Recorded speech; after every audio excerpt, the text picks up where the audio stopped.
Sure. We just recently named our captains in our leadership group for the year, and we're going to go a little bit at a different route this year and have a captain and then have 3 assistants underneath him who are a part of our leadership team. And so our captain this year is senior Steve Koss, who really, from the time I interviewed, who was a part of the interview panel, to now has really been sort of the glue that's kind of led the team while we've been quote unquote, leaderless without anybody officially, designated in any capacity. So definitely him, and then we've got 3 other guys that are underneath him, 2 juniors, Logan Monroe, who's a defenseman, and Michael Sanzone, who's a midi.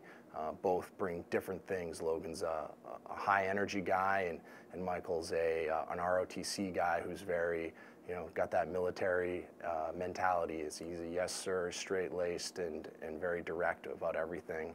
And then our other one is a senior in our top returning offensive player, Connor Kiernan, who definitely is a big focal point on our offensive end. And so those 4 guys in particular are doing a great job. But there's others kind of who are kind of picking up the mantle of leadership from them and being good underneath support structure for those guys as they learn and navigate how to be leaders for us this year.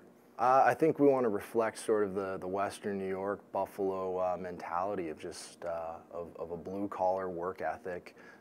We're going to be really gritty, and really bring sort of that lunch pail mentality to our game and everything we do. We know that we're going to have to outwork, out-hustle our opponents, because we might not match up necessarily man for man in terms of talent. So we're going to do it as a collective group, and I think that reflects the hard-working values of Western New York.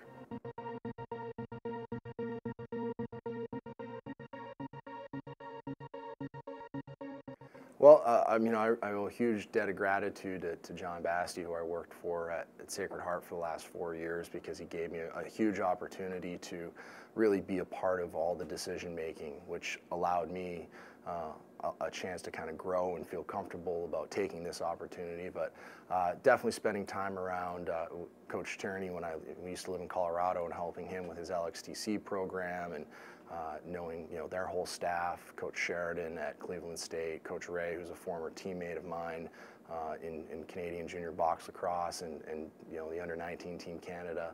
So definitely those guys in particular. But then just trying to be around and pick up knowledge from whoever I have an opportunity to sit down on a sideline with or have lunch with, just to take it all in and be a student of the game. I think it's taking all the lessons that I've had as a player and as a coach, and from our staff, taking their experiences and bringing it in together. And I think of having had the opportunity to compete at the highest of levels is trying to translate that and make our guys understand what it takes to get not only to the Division I level, but then to climb the ranks of the Division I level, and then what it sets apart those guys that play for Team Canada, that play in the NLL. What's that difference, and trying to get them to find out how to make that and that jump and belief.